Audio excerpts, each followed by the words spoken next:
지금 이 시각은 저희가 이제 바이사이드 쪽, 그러니까 매니저의 시각을 금요일 날 한번 살펴보는 시간을 갖고 있습니다. 상승의 트리거 유니스토리 자산운용의 손종호 매니저가 나와 있습니다. 인사 나눌게요.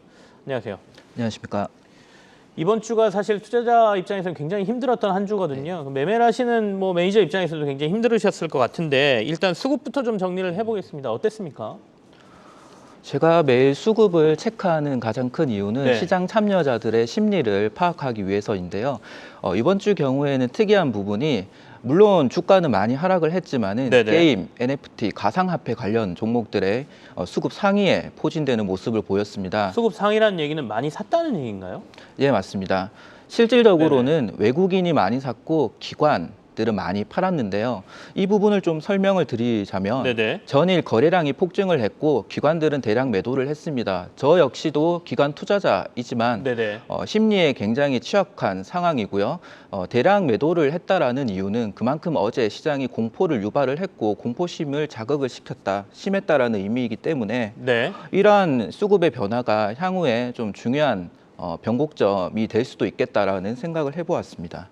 가상화폐 쪽은 어제 굉장히 큰 이슈가 있었지 않습니까? 루나 코인 네.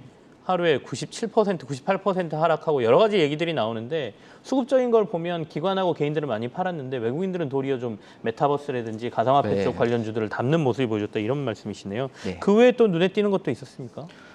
그 외에는 지속적으로 반도체 업종의 네네. 수급이 좋습니다. 종목을 언급드리면 원익 QNC, 원익 머트리얼즈, 레이크 머트리얼즈, TLB 같은 네네. 종목들이 1분기 실적이 서프라이즈한 수준이 나왔고 기관 투자자들의 수급이 집중되는 모습이 나타났습니다.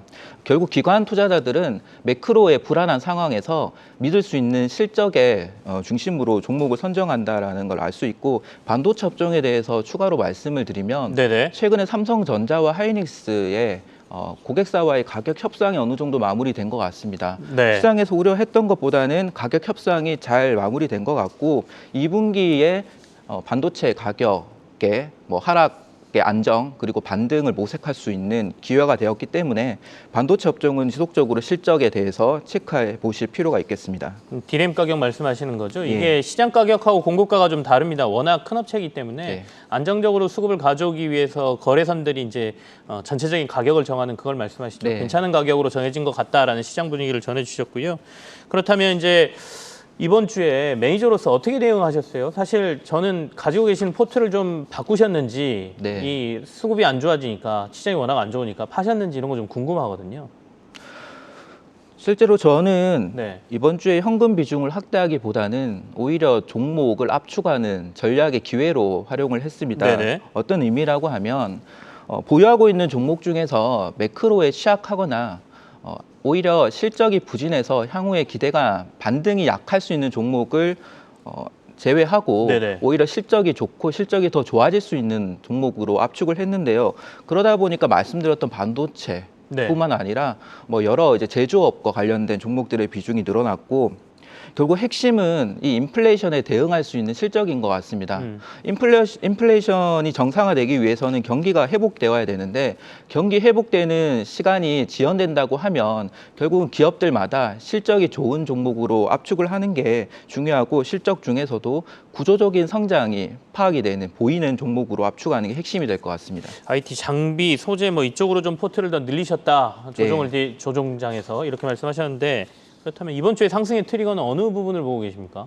네, 이번 주 상승 트리거는 전구체와 폐 배터리를 준비를 해봤는데요. 네. 해당 주제는 저희가 인플레이션을 겪으면서 구조적으로 그리고 정치적으로 성장 산업으로 변화하고 있는 부분입니다. 네. 아직 2차 전지 산업에서는 생소한 분야이겠지만은 제가 오늘 양극재, 전구체, 폐 배터리의 삼각관계에 대해서 핵심을 말씀드리겠습니다. 전구체라고 하면 양극재를 만들기 전 단계 소재를 말하는데요. 네. 예, 이 양극재를 만들기 위해서 그동안은 국내 배터리 회사들이 국내 양극재 회사들이 대부분을 중국의 90% 이상을 수입을 했습니다. 네네. 하지만 인플레이션이 심화가 되고 국제 정세가 공급난이 가중되는 흐름으로 가다 보니 전구체 내재화에 대한 니즈가 커지게 되었고요. 자신들이 하겠다. 예. 하겠는 거죠? 이로 인해서 네. 전구체 내재화를 위해서는 필수적인 산업이 배터리 재활용이 됩니다. 그렇다면 이제 내재화에 대해서 조금 더 저희가 들어봐야 네. 될 것 같은데 이걸 구하려면 폐배터리를 활용하는 게 훨씬 더 낫겠다 이렇게 판단하고 예. 있다 이렇게 봐야 됩니까? 네네네. 우선은 내재화에 대해서 좀 더 설명을 드리겠습니다. 네. 인플레이션 때문에 내재화의 필요성이 커지게 되었다라고 말씀을 드렸는데요. 중국이 집중하고 있는 배터리 방식은 LFP입니다. 한국은 NCM이죠. LFP의 가장 큰 장점은 가격의 우위에 있다라는 부분인데요. 최근에 인플레이션 상황을 보시면 LFP는 246%가 1년 동안 올랐습니다. 반면에 한국의 주력인 NCM811은 3% 정도가 올랐는데요. 네. LFP의 가격 우위가 사라지자 실제로 중국 배터리 회사들도 NCM 개발에 집중하고 있고 CATL의 경우에는 LFP보다 NCM의 생산 비중이 더욱 높아졌습니다. 네. 결국 중국 업체들이 NCM의 생산량을 늘리게 된다고 하면 전구체의 수입이 더욱 원활해지지 않을 수 있어 내재화의 필요성이 커지게 된 것이라고 보시면 되고, 네. 예.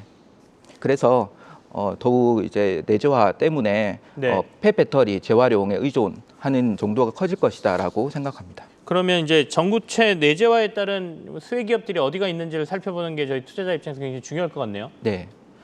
전구체를 생산하는 업체는 크게 두 부류로 구분할 수 있는데요. 네. 먼저 양극재 업체들이 내재화를 위해서 자회사를 통해서 생산하는 경우입니다. 에코프로, LNF, 네. LG화학과 같은 경우이고요.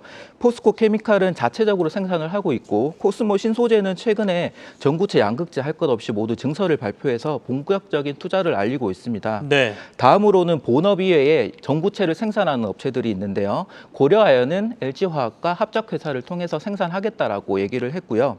E&D라는 회사가 있는데 이 전구체의 밀도를 높일 수 있는 기술력을 통해서 글로벌 양극재 업체인 유미코어에 납품 예정이고 네. 향후에 전구체 시장이 성장하게 되면 이런 양극재 회사들이 물량을 늘리게 되면서 낙수 효과를 올릴 수 있을 것이라 기대할 수 있습니다.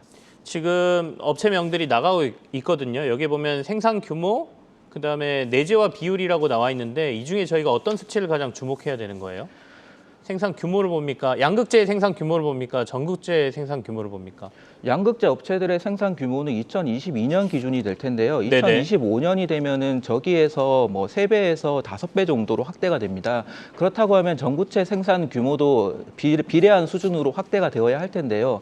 2022년 기준으로 내재화 비율은 많은 업체가 포스코 케미칼, 에코프로 BM 경우가 20에서 25%에 불과합니다. 네. 이들의 내재화 비율을 40% 최소 50% 이상을 올리기 위해서는 양극재보다는 전구체 쪽의 설비 투자가 더욱 본격화될 필요가 있다라고 생각하실 수가 있고요. 그렇게 되면 이들 양극재 업체들도 중요하지만은 이 전구체의 낙수 효과를 누릴 수 있는 업체가 있을 것이고 네. 이쪽에 설비 투자의 수혜를 받을 수 있는 업체도 생길 것이다라는 의미입니다. 그러면 이제 폐배터리 활용이 아까 중요하다고 말씀하셨지 않습니까? 그러면 폐배터리 재활용에 따른 수혜 기업들이 있을 텐데 어떤 기업들을 저희가 봐야 됩니까? 우선 수혜 기업을 설명드리기에 앞서 네. 재활용 과정을 먼저 설명드리겠습니다. 폐배터리를 방전을 시켜서 파쇄를 시키게 되면 네. 구리, 철, 알루미늄을 선별해서 블랙 파우더를 만들게 됩니다. 여기까지를 전처리 공정이라고 하고요. 네. 블랙 파우더를 통해서 니켈, 코발트, 망간 등을 추출하는 것을 후처리 공정이라고 합니다. 현재 전처리와 후처리를 모두 하려고 하는 기업은 국내에는 SK 에코플랜트, IS 동서, GS 에네르마가 있지만 있습니다. 현재는 투자 중이고요. 투자 관점으로는 후처리에 좀 더 주목을 해야 되는데 네. 후처리에서는 현재 국내에서 상업화가 진행 중인 유일한 업체는 상장 예정인 성일 하이텍입니다.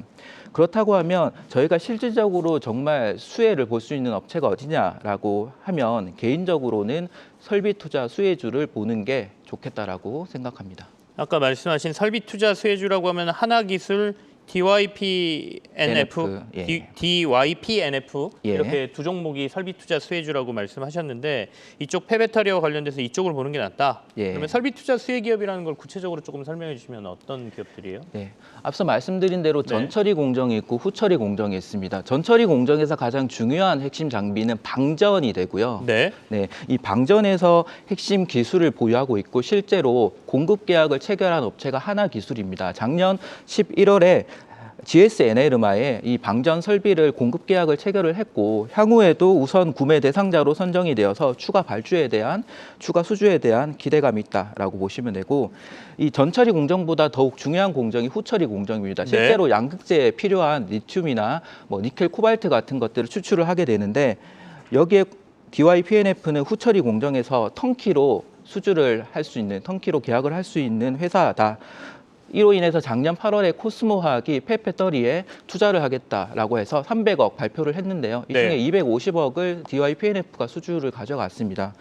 코스모 화학뿐만 아니라 앞서 코스모 신소재가 전구체나 양극재의 수직 계열화를 목표를 하고 있다고 말씀드렸고, 이들 통해서도 코스모 그룹 전반적으로 설비 투자에 수주가 예상되는 기업이다라고 할 수 있습니다. 물론 코스모뿐만 아니라 포스코 케미칼, GS, LG화학 네. 같은 회사들과도 영업을 진행하고 있어서 향후 전구체, 양극재, 폐배터리 전반적인 시장의 성장에 설비 투자의 수혜주로 생각해 볼 수 있습니다. 알겠습니다. 이 전구체 업체에 주목하자. 그러면 결국에는 폐배터리 쪽을 저희가 봐야 되는데 이 폐배터리 중에서는 지금 현재 주목할 곳들이 설비 투자 기업이다 이렇게 하면서 몇 개 기업을 꼽아 주셨습니다. 저희 같이 이제 폐배터리랑 이 전구체와 관련해서 공부를 해봤는데요. 유니스토리 자산운용의 선수문 매니저와 함께했습니다. 고맙습니다. 감사합니다.